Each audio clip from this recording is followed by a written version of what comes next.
All right, so here we are focused on our 5-day nutrition reset, but I want to talk to you guys a little bit today about how exercise fits into this puzzle, right? So, a lot of clients come to me asking, is it possible for me to just make the diet changes and lose weight and not incorporate exercise? And their reasons for that can vary for sure. And so, I wanted to give you the rundown of how we start tackling that, right? So, technically, you do not need to add in exercise in order to lose weight. All you really need is a calorie deficit to begin losing body fat, right? So that simply means that you need to be burning off more calories than you're actually taking in during the day. And so if you aren't moving a whole lot, that doesn't give you a whole lot of wiggle room when it comes to eating. You do need to be eating quite little if you are sedentary during the day, right? So technically, no, but here's the thing, right? So we know that if you're struggling with healthy eating and portion control and things like that, if you're not exercising and burning a little bit more of that off during the day, it's going to be really hard for you to stay in a calorie deficit just with food alone, right? Possible, but definitely more difficult, limits your options and your variety on and all of that too. But another thing that happens with weight loss, if you're really not incorporating exercise, is your body will actually start to burn off a bit of your muscle for protein because certain tissues in your body, including your brain, can't actually use carbs coming in from the diet and things like that. So if you're in a calorie deficit and your body needs the protein, it will actually pull it from your muscle to support your brain when it needs to. Okay. So a lot of people will lose maybe 5, 10 pounds relatively quickly in their weight loss journey, but a lot of it ends up being that muscle mass and they lose that toning and that physique, and they also lose strength and they just feel a little bit weaker with that as well. Okay. So if you are concerned about that, there's that. We also want to be thinking about how concerned you are with your overall health, right? So if you're only aiming to lose weight for aesthetic purposes, you want to look a certain way and all of that, maybe the disconnect is that you're not thinking about how these changes are actually supporting your body and thinking forward to health in the long run, right? So if we think about, just what we actually gain from our exercise purposes, if you're doing cardio and stamina exercises and things like that, you are protecting your heart health. If you're doing weight bearing exercises, you're supporting your strength and stability with age, which can prevent falls later in life and all of that stuff. Which for a lot of us is like, all right, well, I'm not 80 yet. So it's not really a big concern for me right now. And that's totally fine, right? But if you think about how this stuff makes your everyday life easier, that may have more of an impact. I was doing laundry and I have stackable laundry. So the washer's on the bottom and the dryer is on the top. And as I was bending down, like squatting down to get the stuff out of the washer and then pushing it up into the dryer, I'm like, this is like the squat with the ball throw on the wall, squat and the ball throw and all that stuff. And if you think about when you're doing any sort of workout, what you're doing, it's actually strengthening your muscles to make everyday things easier, right? So if you're building that cardio stamina, it's easier for you to walk up a flight of stairs. Maybe you're carrying bags and bags of groceries. All of these little daily movements become just a little bit simpler and easier because you're training your body to do better with those things too. Okay. Now, that's great. Everyday chores get easier and all of that, but we can also create a faster metabolism when we're building this muscle mass too. Okay. So, experts talk about this all the time, or just things you see on the internet like, oh, speed up your metabolism, metabolism boosters, fire up your metabolism, all these sort of buzz phrases and things like that. But essentially, you're really not in much control over how quickly your body burns calories, except for with building your muscle mass. So the fact is, muscle tissue takes more energy to maintain, more calories to maintain than your fat stores or any other tissue in your body, right? So if you have just a little bit more muscle volume, we're not talking about getting like Arnold Schwarzenegger huge or anything like that. But if you're just getting, with this flying here, go away. If you're just getting a little bit more toned and you're supporting that muscle and you're getting stronger in those ways, you're going to reap the benefits of that everyday strength and things like that. But you're also going to be naturally burning a little bit more calories during the day. So it's going to make it a little bit easier for you to stay in a calorie deficit, give you a little bit more wiggle room with foods and portions and things like that. Okay. But here are some misconceptions. So we understand why we need it. I think that overview was maybe a little more than we even needed. We know inherently exercise should be part of the program at some point. But what people think is needed is the bigger misconception. So how many times have I heard women entering my program say, I need to spend an hour a day working out. I've put off starting this program because I just don't have time for that. I need to be doing something every day and my schedule doesn't allow that. I need to be doing cardio and I hate cardio, right? Three of the biggest things I hear. But here is the reality check for you. We're already trying to prioritize so much during the day, right? We have kids, we've got jobs, we've got obligations, and so many things within our days that are pulling at our attention. Okay. There's literally zero time for yourself after all is said and done on most days. And then that guilt trip happens as well. It's like, well, I did all the things, but I didn't do anything for myself today. Obviously, I'm feeling at something, right? I think we've all been there a time or two. So I want to just take a step back here and just let you know that the goal with movement and exercise is not perfection.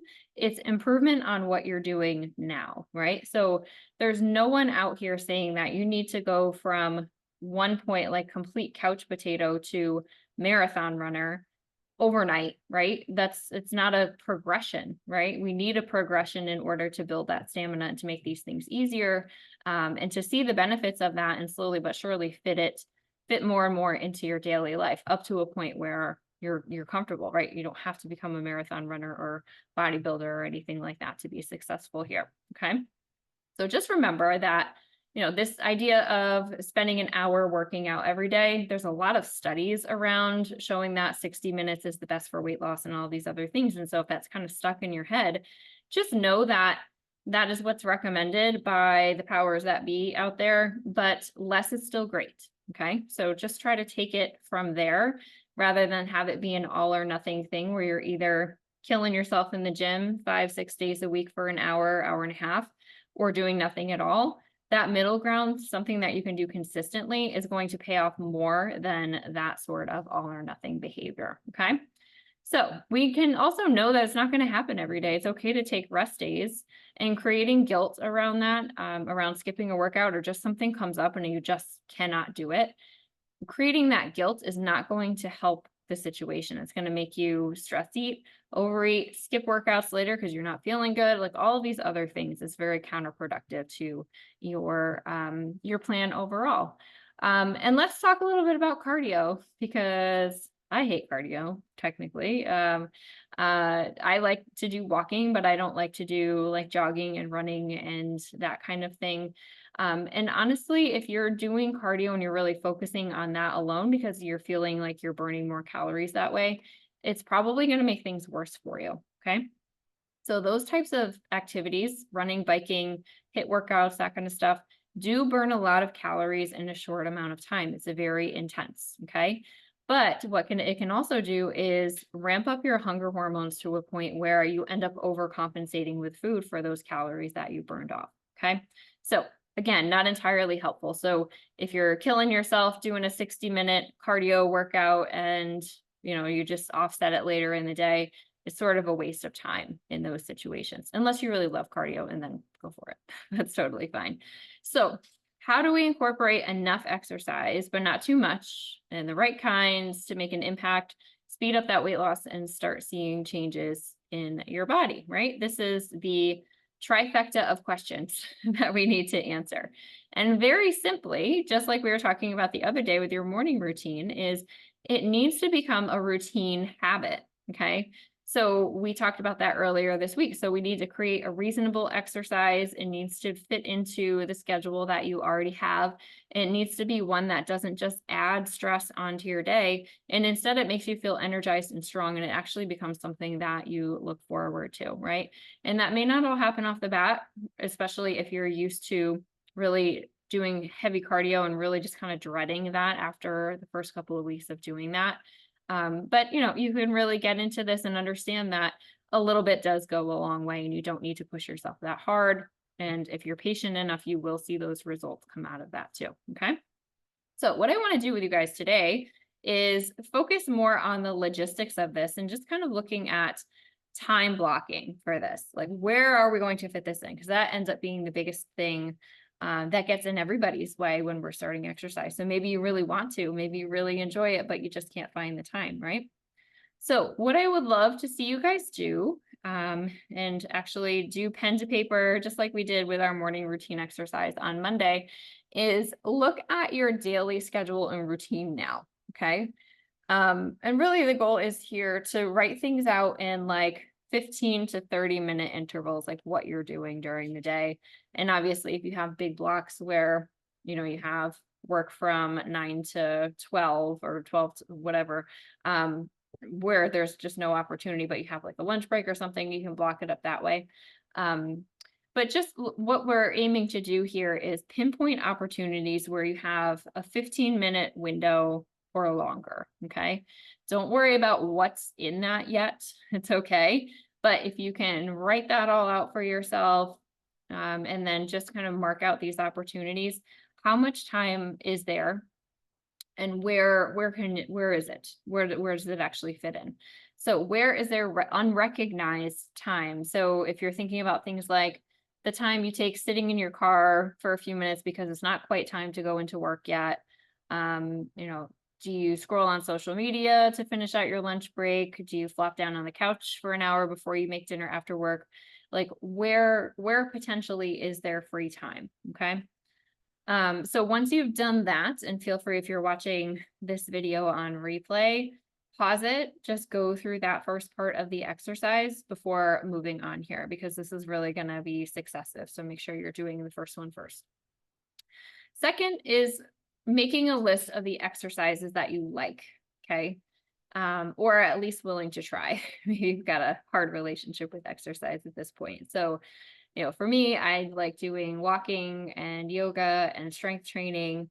Maybe like working with a trainer or do well with classes that other people are at. That's, a big accountability factor with that too.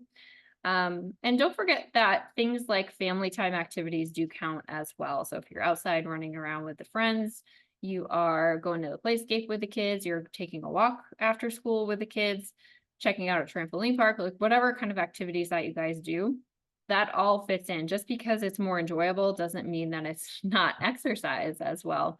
And if you were to get yourself like a Fitbit or an Apple Watch or something like that, you'll likely see the numbers be the same on a lot of those things if you really are engaging in those opportunities too. Okay. So if you think like, oh, well, I can't exercise because I do have time after work, but the kids are here and we have to do this, that, and the other thing. Think about maybe what you guys can be doing together to take a break from homework and that kind of stuff to allow everybody that same time and that same bonding time that you're not missing, just because you feel like you need to be like in another room doing a specific workout just for yourself. You got to kind of think outside the box on that. Okay. All right. So once you kind of have your schedule down, you have a list of exercises that you like. Don't worry about how much time they take or anything like that at this point. But for the third activity, we are going to start plugging and playing, right? So we're going to fill in those spots of opportunity with movement. And maybe you're looking at your schedule and you're like, okay, there's no time to do any of these things. Let that number one misconception go away, right? Thinking that you have to be doing an hour for it to be any good to you is a big misconception. Okay. You may be asking like, oh, well, how good is a 15-minute walk? Like, what is that really getting for me? So let's just talk about a little bit of perspective on that. So my personal goal on a daily basis, among other things, is getting 8 to 10,000 steps every single day. Okay. So I wear a Fitbit so I can track that.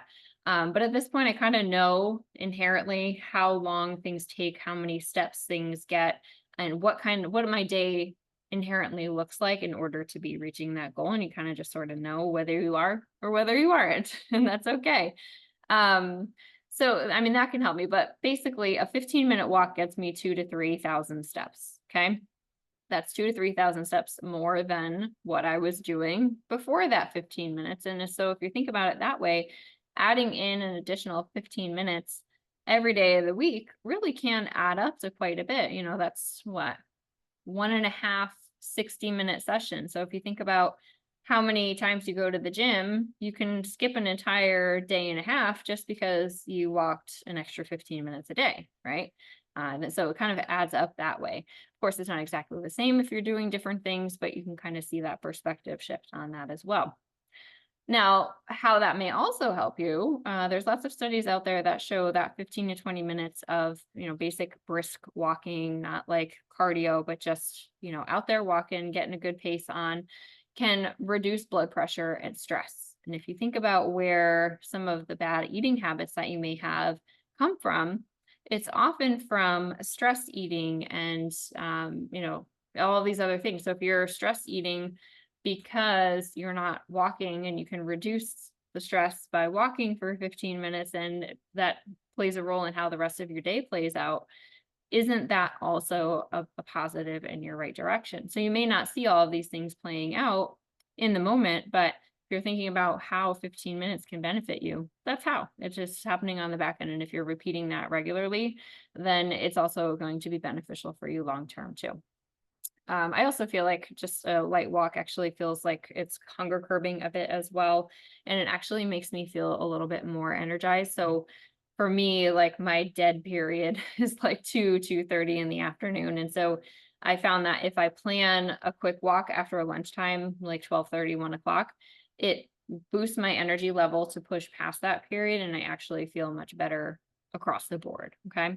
So lots of different things that could be then changing your behaviors on other things later in the day.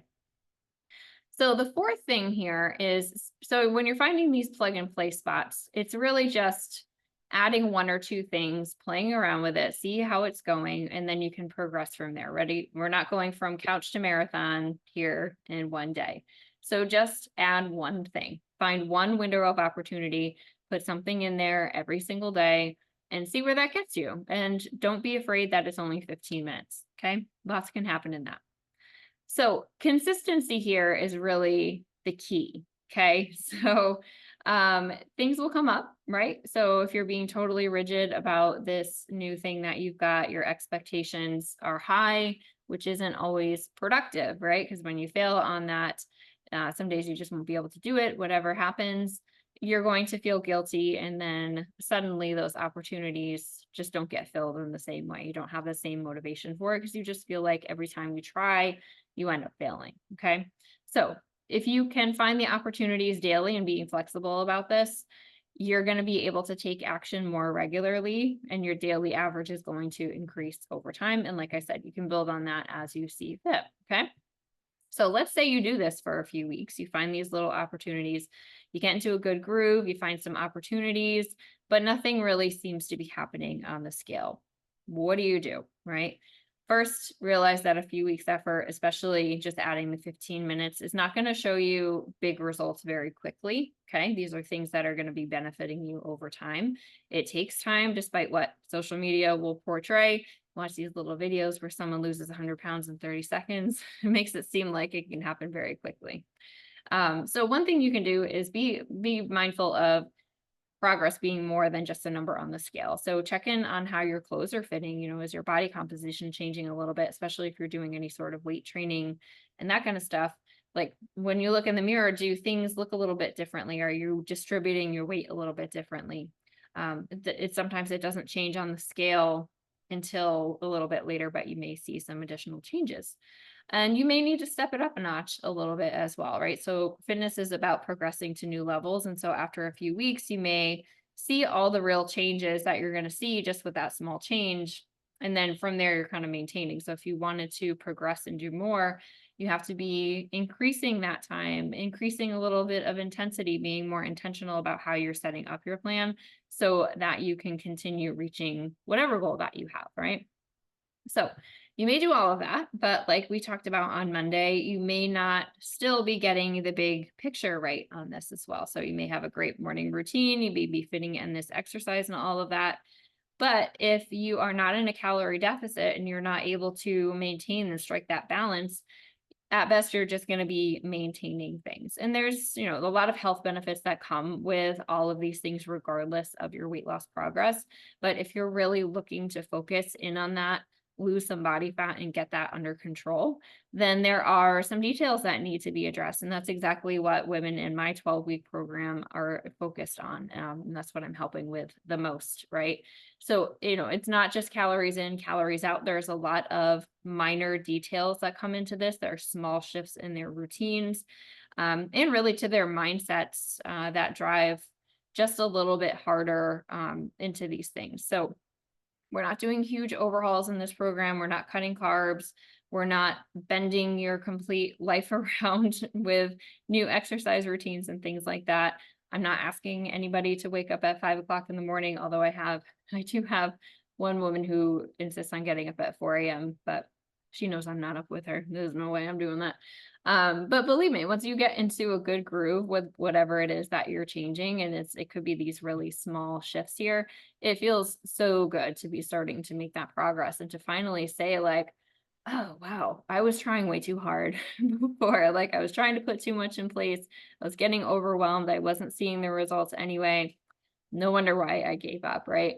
And so when we take it from this point of really just taking these small shifts into consideration and being more consistent about it and making it not a big deal to add on to the routine, you start seeing the results and you're like, wow, this is finally what I should be doing. Okay. So that is all for today. So what I would love to see you do is take more time with this planning exercise. Just like we talked about Monday, make sure you leave room for adjustment, right? So if you're trying it out for just this week, whatever you're drawing up, reassess, right? So how did it go? Were you able to follow through consistently or not? Do you need to change? Do you need to back off a little bit on the time to make sure it's something that you can be consistent with?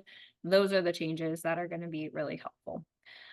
If you are looking at me and you're like, I don't have time, I cannot find any time opportunities, let me know. There is always time, and I have some resources to help you find it. So if you're really getting stuck on that step one, let me know. We can work together for finding some of those time opportunities as well. Okay. Now, so I have been talking to you guys a little bit about the 12-week program throughout the week. You know that a full scholarship is on the line here for the end of this week.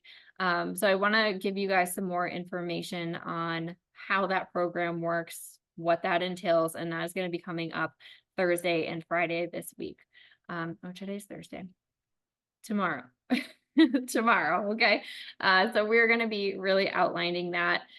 So that if you're interested in this program, obviously there is the scholarship up for grabs, but I am offering a special enrollment discount just for participating in the challenge as well. So we can certainly talk about what that looks like, how it can benefit you overall. This may just be the thing coming along that has been what you've been missing all along. I've heard that from a number of clients over the years, like this simplicity of what you have going on here was really what I needed to stop that yo-yo dieting process, to really get consistent about things and to really enjoy not only the weight loss process, but being able to maintain and creating the lifestyle that you sort of always envisioned you would need in order to be at your ideal weight, right? That all comes along with this as well. So again, that's all for today. Get your exercise routine in there. If you have questions about that, feel free to let me know. If you cannot find time, let me know. We will find some time together and we will go through it. So have a great rest of your day and we'll talk soon.